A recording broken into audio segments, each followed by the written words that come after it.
In this video, I want to talk about grief, specifically my experience with grief. Maybe it'll help some of you. I don't exactly want to tell you how to grieve. There is a correct way to grieve, and the correct way is to basically grieve through it. You have to deal with it, otherwise you're gonna explode and you're gonna be all over the place and it's gonna haunt you forever and ever later, and it's not gonna go very well.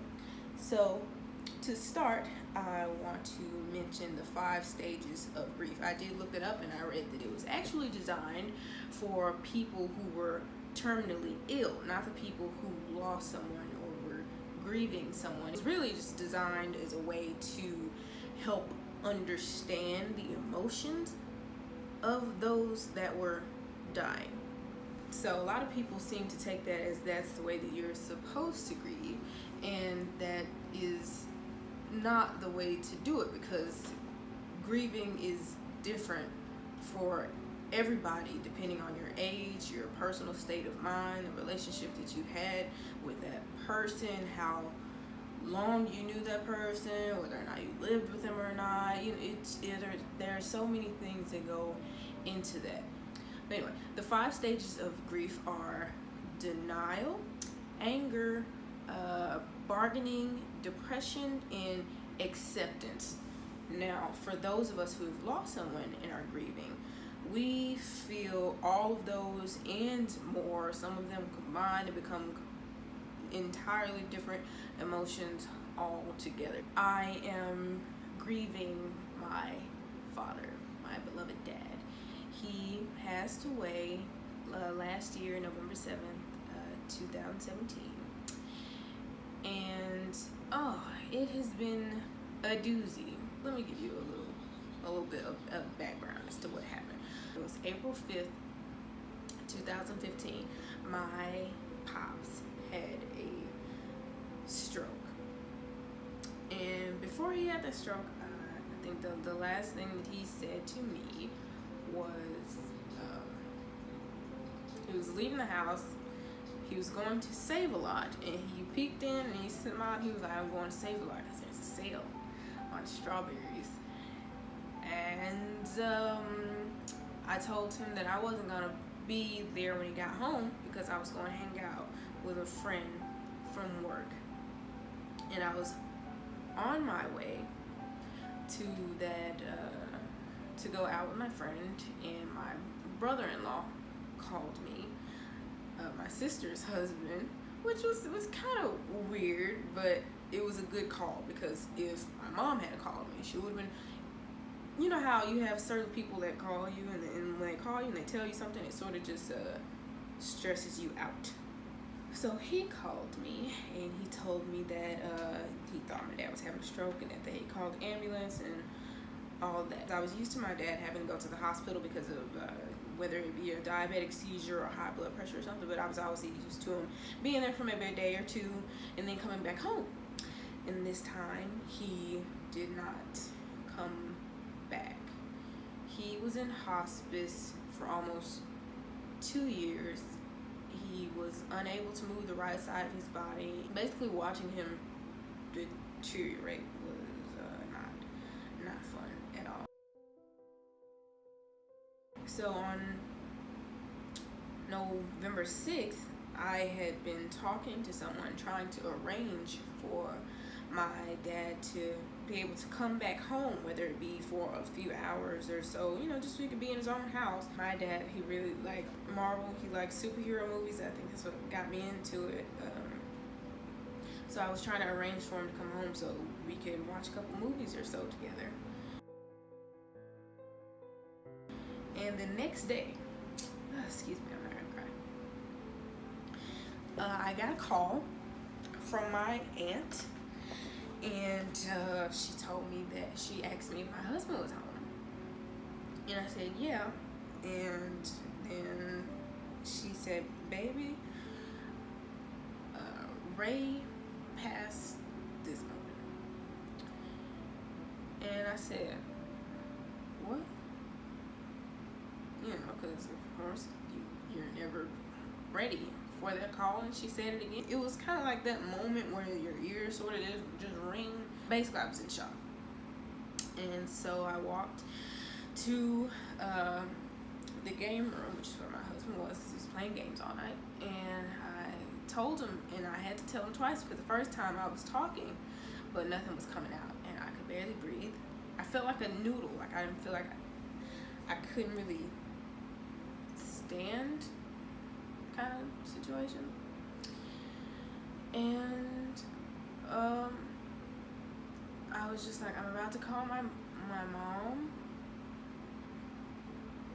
And I remember I remember walking back to the bedroom, and I was trying to get ready to go to the nursing home, because they were going to wait on me before they took him away, so I could see him.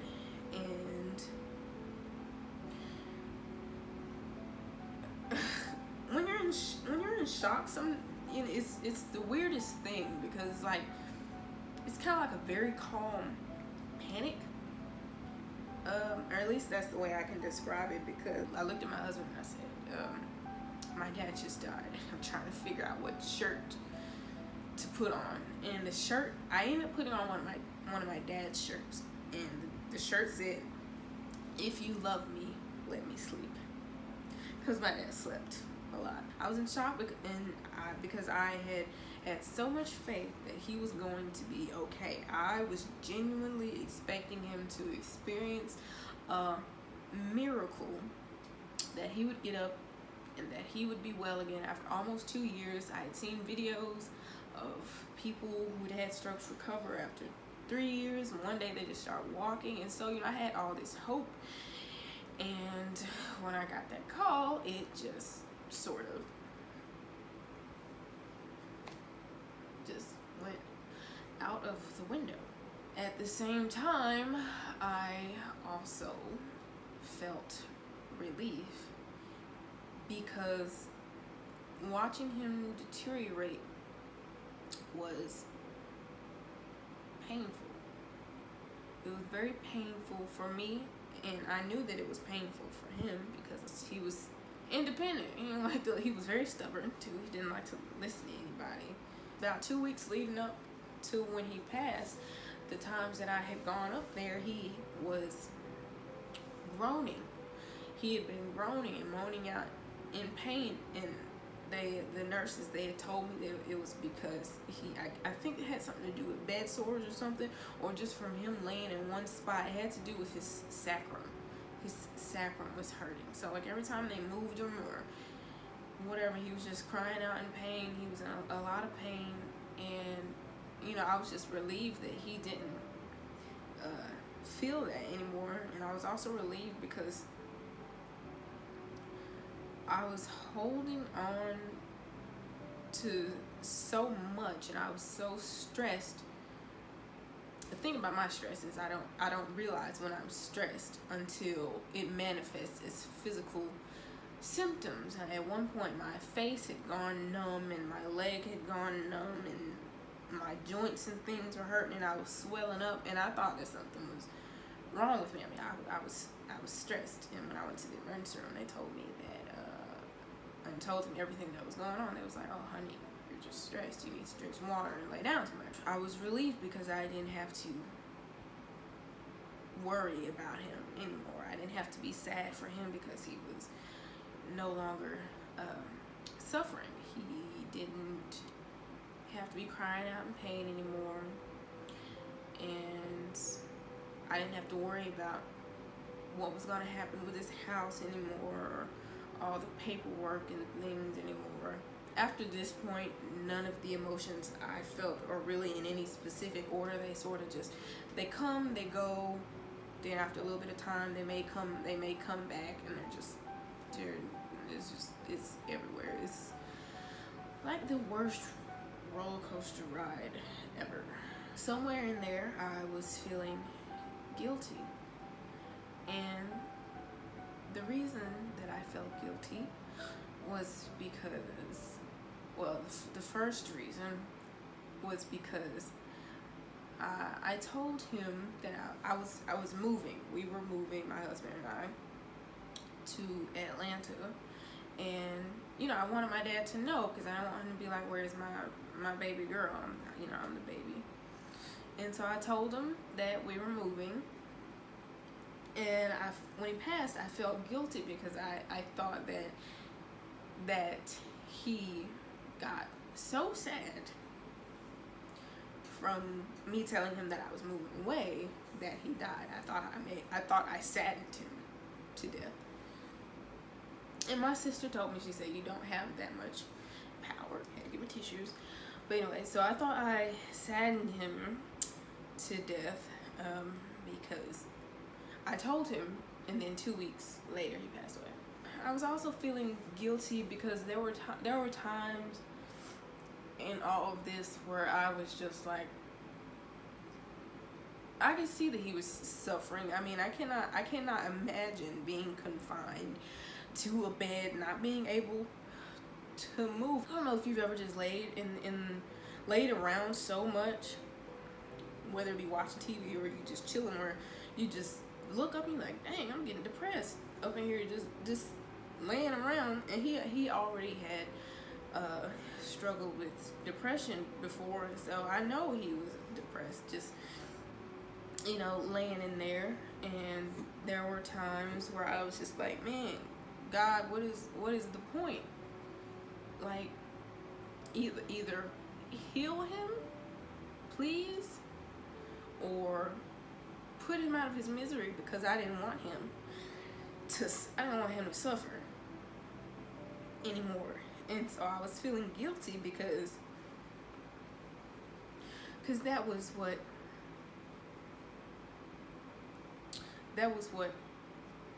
I wanted.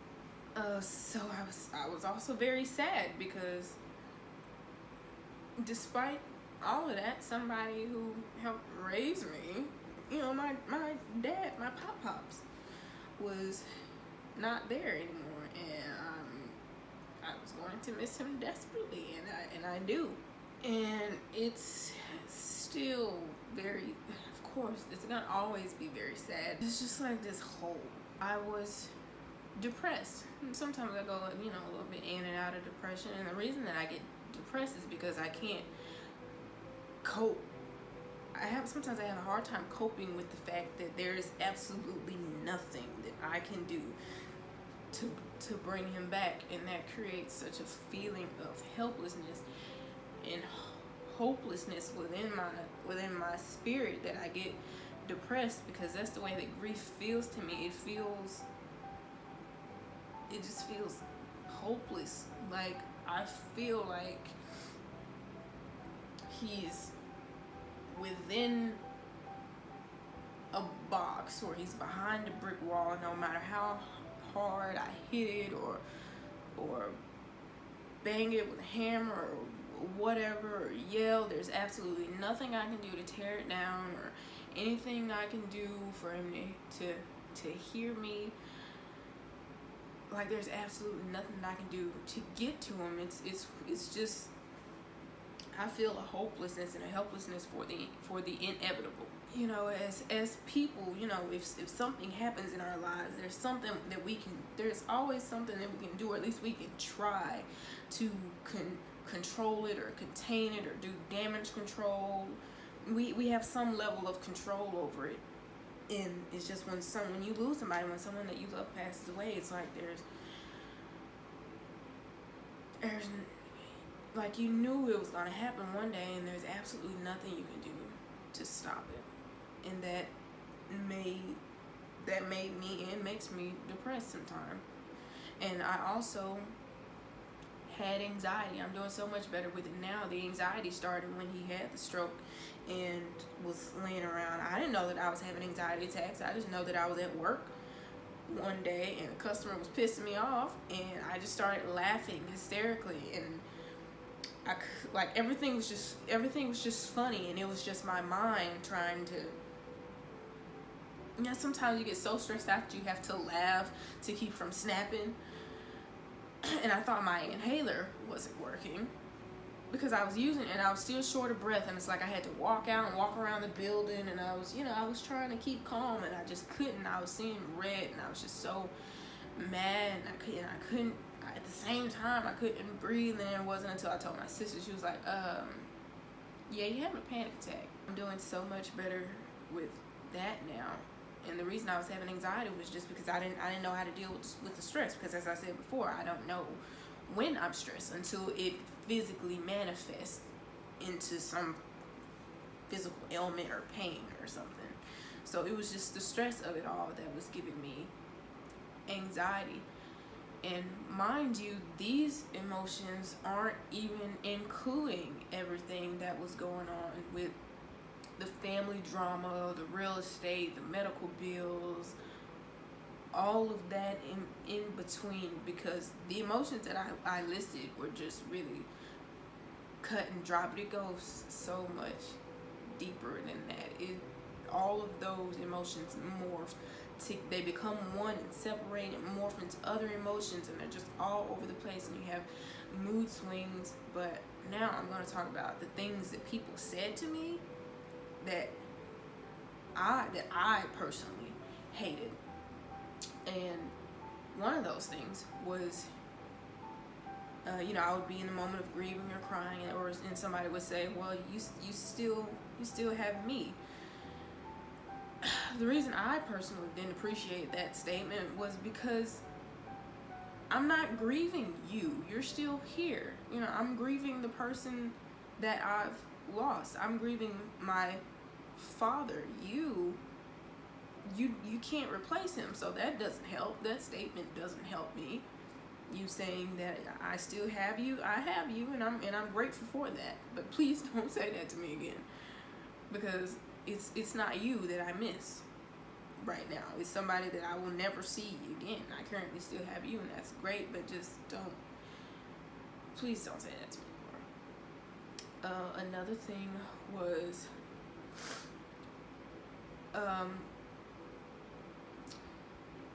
some people, there was someone who I feel like was a little bit, sometimes people can be a little bit dismissive of your grief, where in the moment where you're grieving and someone was like, "Oh, well, I lost someone too, and I didn't act the way that you're acting. You have to be able to bounce back and do this, that, and other." And I didn't appreciate that, because I'm just like, don't dismiss my grief, because like I said earlier, grief is different for different people. So you may have had a completely different relationship with the person that you lost than I do. That's like, if you just for like a cut and dry example, if you lost a child, I don't have kids, so I don't know what that's like, right? So I can't go to a mom who just lost a baby and say, "Oh, well, I lost my dad, so I know A, B, and C, and I didn't act the way that you're acting, and that's not normal." And those are completely two different situations. She lost a life that she created. I lost somebody who created me. Those are two completely different grieving situations. It's still grief, but I can't just assume to understand how that person feels, and I can't dismiss their feelings based on my experience with grief. That's crazy to me. So I don't like when people dismiss my grief, because to me you're basically saying what you're feeling is irrelevant. Your feelings don't matter, or if you it'll pass, it'll be fine. And then don't do that. If you can just sit there and not say nothing at all, just let me cry. You don't have to do all of that. I also hate when people would say, "Don't think about it." My dad just died with that. What the hell you mean, don't think about it? That's not dealing with it. Not thinking about it is not dealing with it. That's like the worst thing you can do, because you can't work through it if you're not thinking about it and processing your emotions. And that is just like completely unhealthy. Plus, you lost like one of the cornerstones in your life. So it's like you have this structure, and it's like it's two pillars holding it up, and one of them is gone. So the roof is like caved in on this side, and it's like, don't think about it. How am I gonna think about my roof falling in? Then this, to me, that's cray cray. Don't say that. Please don't say that to me. Also, no one's really understood my, I wouldn't even really call them mood swings, because I wasn't lashing out at anybody or nothing in particular. There were maybe some days where I was especially irritable, but like as far as running around the house breaking stuff, and I wasn't doing that, because that just wasn't the way that I process. I mean, but however, if I do feel like I need to break some stuff, I will go in this kitchen, and I will. I don't have no glass. We got plastic, but I will. If I need to have a fit, I'm gonna have a fit. But I haven't done that necessarily, not in a violent kind of way. But when I was distant or wasn't very talkative, there were certain people who didn't understand it or took offense to it, and I would be like, yeah, I'm just sad right now, or I'm depressed, and they were like, well, you don't have to such and like, I just want to be to my, like right now, I just want to be to myself. So respect that and let me be to myself. Like, don't force me to do anything that I don't want to do. Now, for me, isolating myself was an unhealthy thing. Not particularly isolating myself, but spending too much time alone can be unhealthy. Like, there are going to be, there were moments when I needed to cry, whether it be 4 o'clock in the morning, I need to go outside or in the car and just bawl my eyes out, and I did that a couple of times. But once the tears dried up, I knew that I needed to go back and be with other people, because if I didn't, my mind would just crawl into the darkness and be in there playing with all the creepy crawlies and the dark thoughts and things like that, just sinking deeper and deeper into depression. So on those times where I felt really emotional and I needed to cry, I would go cry, and then I would come back, because if I stay there too long, I'm gonna be depressed forever, and I don't want to be depressed forever. No. Another thing that someone said to me that I didn't appreciate was, everyone dies. I know that. That doesn't make it any easier when it happens. I know that everything is going to fade away and turn back into dust, but that still does not prepare you for when it actually happens. So I did not appreciate that statement. Now, I wasn't like popping off, flying. I'm not like flying off the handle saying, "Don't say that to me," and stuff like that. I tried to be calm, because I know that they don't understand, and I don't want to fly off the handle, and then I don't want to burn bridges in my grief. So I will say to a particular person, please just be patient with me, but please don't say that to me again. It makes me really angry, or such and such. Or if my husband says one of those things, or if he's doing something that's particularly irritating or something, I'll say, "Babe, I'm really sensitive right now. Please stop. It's pissing me off." And he'll understand, and he'll back off. Things that helped me were, I took it easy. And by taking it easy, I mean laying around with my hair all over my head and wearing big baggy clothes and drinking wine, watching TV, playing video games, Far Cry 5, Grand Theft Auto. I painted. Painting is very therapeutic for me.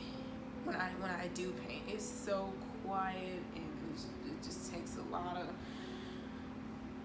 concentration. It's like a meditation. But the most important thing that I did was cry. Cry, cry, cry. And then cry some more. And then cry and cry some more. I feel like I was allowed to grieve that person. And sometimes people would say, well, stop crying, it's okay, stop crying. No, let me cry. This is my emotional release. This is how I'm working through it. I'm going to cry through it. Because the only way, like I said, the correct way to grieve is to grieve through it. You have to acknowledge those emotions, and you have to duel with them and process them and let them do what they do. It is hard, but I had to try really hard to hold on to my faith, because I was believing God for a miracle.